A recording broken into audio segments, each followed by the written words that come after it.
Washington. The State Department now says it never believed the September 11 attack on the U.S. consulate in Benghazi, Libya, was a filmed protest gone awry, giving congressional Republicans new fodder for criticizing the Obama administration's initial accounts of the assault. The State Department's extraordinary break with other administration offices came in the department briefing Tuesday, where officials said others in the executive branch concluded initially that the protest was based, like others in the Middle East, on a film that ridiculed the Prophet Muhammad. That was never the department's conclusion, the senior official. Thank you for trying verbose. This recording will go away once the product has been purchased, told reporters. The Republican-led House Oversight and Government Reform Committee held a hearing Wednesday on diplomatic security in the attack that killed U.S. Ambassador to Libya Chris Stevens and 3 other Americans. The attack has become a political football in the final weeks before the election. The committee's chairman, Representative Darrell of California, has accused the State Department of turning aside pleas from its diplomats in Libya to increase security in the months and weeks before the attack in Benghazi. One scheduled witness Wednesday, Eric Nordstrom, is the former chief security officer for U.S. Thank you for trying verbose. This recording will go away once the product has been purchased. Diplomats in Libya who told the committee his pleas for more security were ignored. Briefing reporters Tuesday ahead of the hearing, department officials were asked about the administration's initial, and since retracted, explanation linking the violence to protests over an American-made anti-Muslim video circulating on the internet. One official responded, without specifying, that it was a question for others to answer.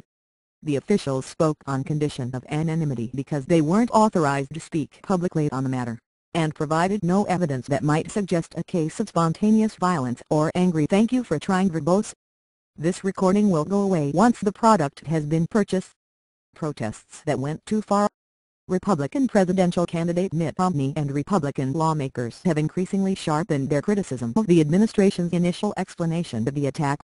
They said they never accepted the original explanation. It was a top administration diplomatic official, United Nations Ambassador Susan Rice, who gave a series of interviews 5 days after the attack that wrongly described the attack as spontaneous. She said that the administration believed the violence was unplanned and that extremists with heavier weapons hijacked the protest against the anti-Islamic video. She did qualify her thank you for trying verbose. This recording will go away once the product has been purchased. Remarks to say that was the best information she had at the time. Rice since has denied trying to mislead Congress. A concurrent CIA memo obtained by the Associated Press cited intelligence suggesting the demonstrations in Benghazi were spontaneously inspired by the protests at the U.S. Embassy in Cairo and evolved into a direct assault on the diplomatic posts by extremists. A lot of people got the information wrong. Part of the problem is that this needs to be an investigation into the facts, and what it's come to is a debate on thank you for trying verbose. This recording will go away once the product has been purchased. Politics in an election year, senior correspondent John Miller said on CBS This Morning. Nordstrom, the former security official in Libya, addressed the diplomatic security issue in an October 1 email to a congressional investigator. He said his requests for more security were blocked by a department policy to normalize operations and reduce security resources. The memo Tuesday by the Oversight Committee's Democratic staff provided details of Nordstrom's interview with the panel's investigators. In that interview, Nordstrom said he sent 2 cables to State Department headquarters in March 2012 and July 2012 requesting additional thank you for trying verbose. This recording will go away once the product has been purchased. Diplomatic security agents for Benghazi, but he received no responses. He stated that Charlene Lamb, the Deputy Assistant Secretary for International Programs, wanted to keep the number of U.S. security personnel in Benghazi artificially low. He said Lamb believed the Benghazi facilities did not need any diplomatic security special agents because there was a residential safe haven to fall back to in an emergency. Nordstrom's October 1 memo to the congressional investigators said, "You will note that there were a number of incidents that targeted diplomatic missions and underscored Nagal's government of Libya. Thank you for trying verbose. This recording will go away once the product has been purchased." Inability to secure and protect diplomatic missions.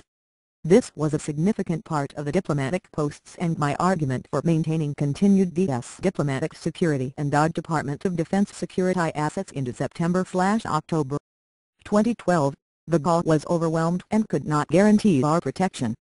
Sadly, that point was reaffirmed on September 11, 2012, in Benghazi. Attached to that memo was a list of 230 security incidents in Libya between June 2011 and July 2012 in a report that ultimately concluded that the risk of U.S. mission personnel, private U.S. citizens, thank you for trying verbose. This recording will go away once the product has been purchased. For business persons encountering an isolating event as a result of militia or political violence is high.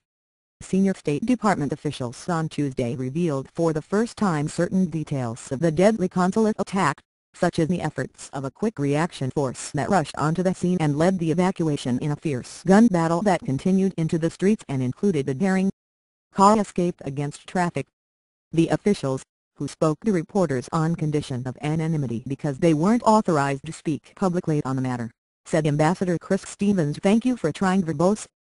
This recording will go away once the product has been purchased. Arrived in Benghazi and held meetings on and off the consulate grounds on September 10. He spent the night, and then out of prudence spent the whole of the 11th anniversary of the 9/11 attacks meeting people inside the compound, an enclosed area about 300 yards long by 100 yards wide, with a 9-foot outer wall topped by barbed wire and augmented by barriers, steel, drop bars and other security upgrades. When Stevens finished his final meeting of the day, he escorted the Turkish diplomat outside the main entrance of the building. The situation was calm. The thank you for trying verbose. This recording will go away once the product has been purchased, officials said, and there were no protests. 5 U.S. agents and 4 local militiamen were providing security. A little more than an hour later, around 9:40 p.m., everything changed. The compound's agents were alerted by loud noises, gunfire and explosions near the front gate. The barracks near the entrance for the local militiamen was burned down. In the control center, agents watched on cameras as a large group of armed men flowed into the compound. They immediately sounded the alarm and made telephone calls to the embassy in Tripoli, officials in Washington, the Libyan thank you for trying verbose. This recording will go away once the product has been purchased. Authorities and the U.S. Quick Reaction Force located at a second compound a little over a mile away